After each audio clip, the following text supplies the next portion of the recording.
はいどうも、海外テックのこれまじミントです。りなです。今日は Google が公式ブログに出した一本の記事をじっくり読み解く回です。記事の読み解き会、どんな記事ですか？タイトルは、なぜ Go は AI 支援ソフトウェア工学にとって理想の言語なのか、Google が自社の言語 Go を AI 時代の理想だと名指しで押しました。自分のところの言語を自分で押した。そうです。しかも Go は2009年生まれで、バージョン 2.0 は永遠に出さないと公約している言語です。年季の入った言語で、しかも過去のコードを絶対に壊さないって約束までしてるのが AI 時代の理想？これまじ？海外の技術者が集まるハッカーニュースでは、この記事でコメント欄が500件超のお祭りになりました。今日は記事の中身と世界の反応までまとめてお届けします。全部聞かせて。記事が出たのは8月11日。書いたのは Go のプロダクトマネージャー、キャメロン・ワラハンさんと Google、クラウドのチーフエヴァンジェリストリチャード・セロターさんです。つまり、作った側の宣伝でもありますよね。身内の親バカは全開です。それでも、その主張をめぐってハッカーニュースで議論が大きく広がりました。コメント欄、すごい熱量。それだけ、この話題がエンジニアの間で刺さったということです。では記事の言い分、聞いてください。結構面白いですよ。記事の芯は一つの逆転です。これまで言語の生産性は、どれだけ書きやすいか、で測られてきました。でも AI が一瞬で大量のコードを書く時代、詰まる場所は人間側に移ります。人間は何をしてるんでしたっけ？読んで、確かめて、直して、保守する係です。だから開発の立足は、書く速さ、から、レビューと検証の厳密さ。丸ごと映る。書くのが早い自慢は、AI が全部持っていっちゃったからか。そしてこの記事、言い回しがいちいち楽しいんです。例えばこれ。暴れ馬って自分で言っちゃうんだ。暴れ馬をチームで働かせるには、手綱と策がいります。その策として、Go には4つの強みがある、というのが記事の本体です。理由その1は、Go が言語であると同時にプラットフォームだという点です。コードの整形、テスト、依存関係の管理、脆弱性のチェックまで、公式の工具が最初から全部入りです。工具が揃ってると、AI に何の得があるんですか？面白いのはここで、AI と人間は必要とするものが驚くほど似ているんです。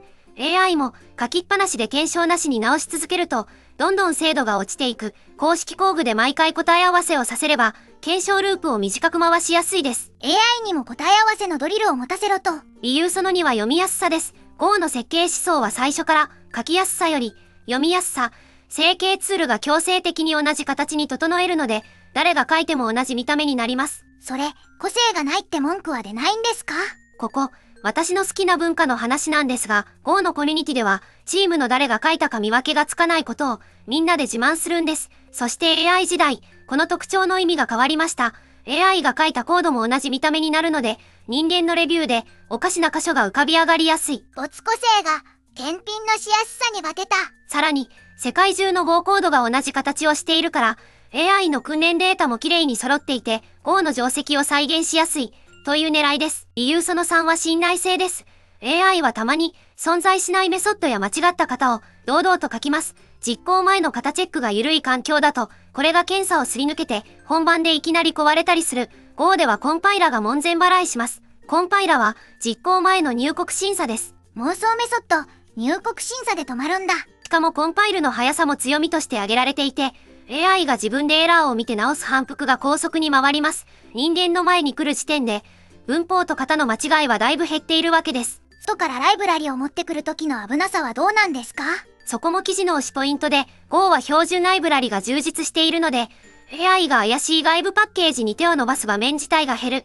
さらに公式の脆弱性チェックの仕組みが、呼び出し経路に関係する危ない関数を絞り込んで教えてくれます。サプライチェーン。つまり材料の仕入れ元から守る発想ですね。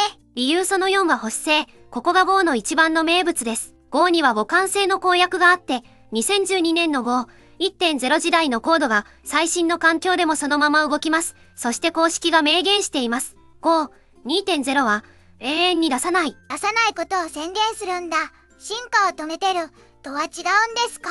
新機能は今も増え続けています。約束しているのは古いコードを壊さないこと。AI が大量にコードを生む時代は、長く保守するコードを扱う場面も増える時代なので、この約束が効いてくるんです。暴れ馬が量産する車を何十年も走らせる前提の道路作りか。工具、見た目、門番、約束、Go の4点セット。このチャンネルは、こういう海外テックの一時情報を毎日日本語で読み解いています。明日も出たての話を届けるので、チャンネル登録で待っていてください。さて、世界の反応です。ハッカーニュースのコメント欄では、まず、うちの推し言語の方がいい、という愛のある反論が続々参戦しました。プログラマー名物、推し言語の宗教戦争だ。ラスト派とタイプスクリプト派が代表格で、用途次第ではそちらの方が合う、という声です。ただ、読んでいて面白かったのはここで、その言い合いの中に、AI に書かせるなら、読んで確かめやすい言語が強い、という共通の視点が、ちらほら顔を出すんです。エージェント開発の発信で有名なサイモン・ウィリソンさんも、ラストは Go よりずっと読みにくいと感じるとした上で、コードの大部分をエージェントに書かせるなら読みやすさがとても重要だ、と書いていました。争っているのは、どの言語が一番それに向くか、の方なんだ。そしてコメント欄には、こんな楽しい疑いも書き込まれていました。人間向けの宣伝と見せかけて、未来の AI に読ませる作戦？怖。コメント欄の冗談交じりの疑いですが、AI が記事を読んで言語を選ぶ時代らしい発想ですよね。ちなみに AI をチームメイトとして働かせる、外側の仕組みの話は、昨日のディープシーク、ハーネス会で実機ごとやっています。概要欄に置いておきますね。最後に、この記事がうちに刺さった理由を一つ、実はこの番組の制作システムも、AI が書いたコードで動いています。うちも、AI がチームメイト、側の現場だ。書くのは本当に一瞬です。そして毎日それを読んで、確かめて、直している側からすると、立足は確かめる側に移る、というこの記事の芯は、実感そのものでした。暴れ馬、うちにもいたのか。言語のランキングの話かと思ったら、物差しの交換の話でした。皆さんが AI にコードを書かせるなら、どの言語を選びますか？理由も込みで、コメントで教えてください。高評価とチャンネル登録もお願いします。お相手は、みなと、ミントでした。バイバイ。